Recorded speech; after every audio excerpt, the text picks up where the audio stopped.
For me, my origin story was one of mass scarcity. I grew up with not a lot of money. My dad literally lived in a 2-bedroom shack with 8 brothers. My grandparents had second grade level educations, very East Tennessee, Appalachia, backwoods, trailer park type of life.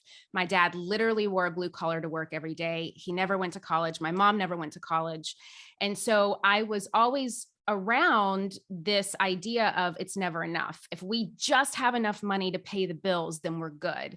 If we just have enough money to get milk, then we're good. If we just have enough money to do this, to do that.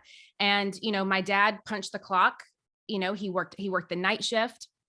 And it was a struggle. It was hard on my parents. It was hard on their marriage. It was hard on my dad's, emotional well-being. My dad also had a lot of addictive personalities and he drank a lot. And so just all of that attribute to this, it's not enough. There's never enough. I'm not enough. And so stepping into that as a little girl, I was like, that's how I viewed the world, as it never being enough. And then my parents divorced. I moved to the big city of Nashville, Tennessee, because I was in a very small town at the time.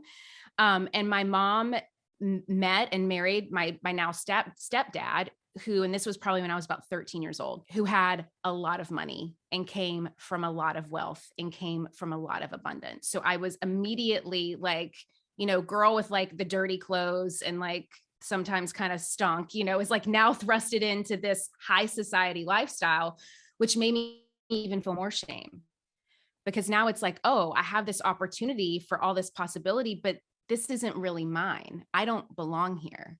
I'm just here because my mom married this great man who now wants to try to gift me more opportunity and a better education, but this isn't really where I come from.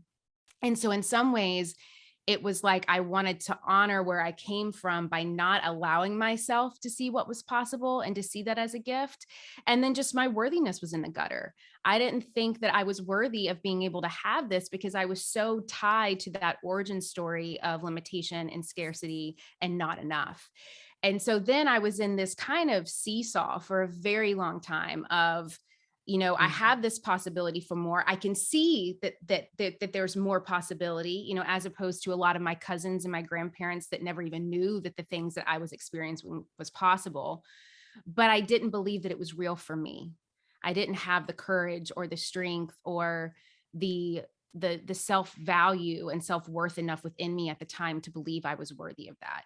So then that catapulted into years of, putting on all these different masks to try to fit and mold and assimilate and shape to be whoever anyone else needed me to be.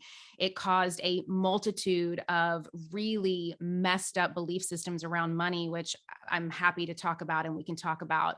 Um, and that all compounded to, there was one day that I was sitting at the kitchen table, and my husband called me. This was about 2, 3 years into our marriage. And he said, Julie, when were you going to tell me about the credit card? And in that moment, it was like my throat fell into my stomach. I was like, oh my gosh, my biggest fear of all, which is my fear of being found out, is happening. My fear of being a fraud is happening because my husband had found out that I had been hiding over $30,000 of credit card debt from him. Ooh.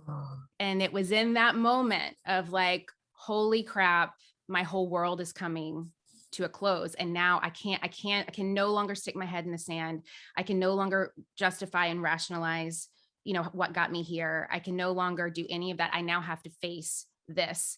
And I'm happy to share more about that. But I wanted to talk about the origin story because it was really 30 something years of those belief systems that led me to a place where I thought hiding credit card debt was okay, or that I could somehow magically figure out a way to get out of it, and why I had debt in the first place. And so it compounded into a lot of really layered things with money for me.